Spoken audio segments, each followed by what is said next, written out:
جہاں ایک طرف امریکہ اور یورپ کی معاشی طاقتیں حالیہ اقتصادی بحران سے نکلنے کی کوشش کر رہی ہیں، وہیں اعداد و شمار کے مطابق اس سال کی دوسری سہ ماہی میں جاپان کی جگہ چین دنیا کی دوسری بڑی معیشت بن کر سامنے آیا، جبکہ بھارت میں بھی سال 2009 اور 2010 کے درمیان اقتصادی ترقی کی شرح 7.4% رہی۔ ترقی پذیر کہلانے والے ان دو ممالک میں ماہرین کے مطابق چین نے تو روایتی انداز میں ترقی کی، یعنی اشیاء کی برآمدات کے ذریعے، جس کا تعلق ماہرین صنعتی پیداوار سے جوڑتے ہیں۔ تاہم بھارت میں ہونے والی ترقی کی بنیاد ماہرین اشیاء کی نسبت سروسز کی برآمد میں اضافے کو قرار دے رہے ہیں، جس کا تعلق ٹیلی کمیونیکیشن کے شعبے میں ہونے والی ترقی سے ہے، اور جس کے باعث بھارت میں انتہائی کم قیمت پر بین الاقوامی کمپنیوں کے لیے کام کرنے والے کال سینٹرز، سیل فون کے ذریعے بینکاری اور دیگر کاروباری سہولیات کی فراہمی ممکن ہوئی ہے۔ Services as being non-tradable, یہ سوچ پرانی ہو گئی ہے کہ سروسز ایک جگہ سے دوسری جگہ منتقل نہیں کی جا سکتی، ان کو خرید اور بیچا نہیں جا سکتا، ان کا سائز نہیں بڑھایا جا سکتا، کیونکہ آج ایسی بہت سی سروسز جن کے لیے آمنے سامنے ہونے کی ضرورت نہیں، کم قیمت میں پیدا اور برآمد کی جا رہی ہیں۔ اس شعبے میں ترقی سے ایک طرف جہاں بھارت میں ملازمت کے نئے مواقع پیدا ہو رہے ہیں، تو دوسری طرف سروسز کی قیمتوں میں بھی کمی ہو رہی ہے۔ لیکن ماہرین کے مطابق اس سے نہ صرف بھارت بلکہ دوسرے ترقی پذیر ممالک بھی فائدہ اٹھائیں گے، اور سروسز کے شعبے کے ذریعے ان کی معیشت بھی ترقی کرے گی۔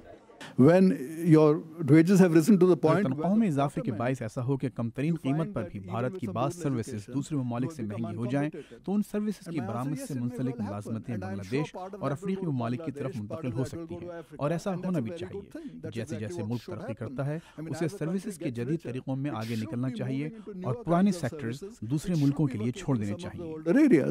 اس کی ایک مثال ٹیلی کمیونیکیشن کے نئے طریقے ہیں، جن کے باعث آج صرف فون کے ذریعے آواز نہیں بلکہ ڈیٹا چند ہی لمحوں میں منتقل کیا جا سکتا ہے، اور اس میں اب 3G اور 4G ٹیکنالوجی کا استعمال بھی عام ہو گیا ہے۔ صنعتی ترقی کے مقابلے میں سروسز کے شعبے میں ہونے والی ترقی کا فائدہ خاص طور پر خواتین کو بھی ہو رہا ہے، جو اس شعبے میں ملازمتوں کے لیے آ رہی ہیں۔ سوامی ناتھن ایئر کے مطابق بھارت، پاکستان اور سری لنکا میں آج ملازمت کے قابل عمر کی تقریباً 30% خواتین یا تو کام کر رہی ہیں یا کام کی تلاش میں ہیں۔ پاکستان میں بھی حالیہ کچھ عرصے میں ٹیلی کام کے شعبے میں واضح ترقی دیکھی گئی ہے۔ پاکستان ٹیلی کام اتھارٹی کی 2009 کی رپورٹ کے مطابق عالمی اقتصادی بحران کے باوجود ملک میں اس شعبے میں $1.6 ارب کی غیر ملکی سرمایہ کاری دیکھی گئی، جس سے ملازمتوں کے علاوہ سیل فون اور انٹرنیٹ کنیکشنز کی تعداد میں بھی اضافہ ہوا۔ تاہم حالیہ سیلابوں نے ملک کے انفراسٹرکچر کو بری طرح متاثر کیا ہے، جس سے ٹیلی کام سمیت سروسز فراہم کرنے والے دیگر شعبوں کو بھی نقصان پہنچا ہے۔ اس فلڈ کی وجہ سے آف کورس ہماری اوور آل جو جی ڈی پی گروتھ ہے اس پہ ایک میجر امپیکٹ ہے،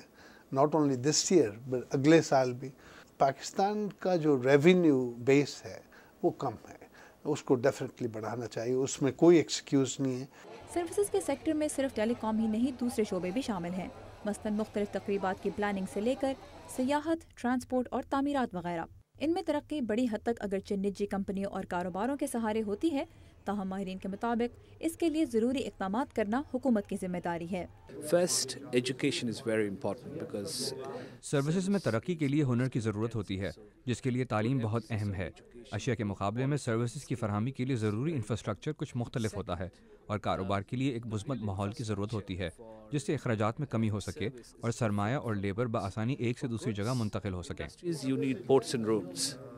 but for service you need telecom and internet. World bank کی ایک رپورٹ کے مطابق اگرچہ بھارت اور پاکستان میں آج سروسز سیکٹر قومی پیداوار کا 50% سے زیادہ حصہ پیدا کر رہا ہے، تاہم دونوں ممالک میں سروسز کی نوعیت اور ان کا حجم مختلف ہے۔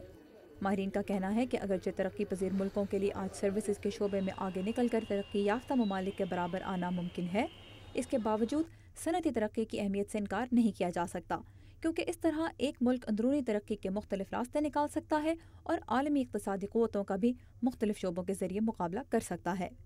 سارا زمان، اردو VOA، واشنگٹن۔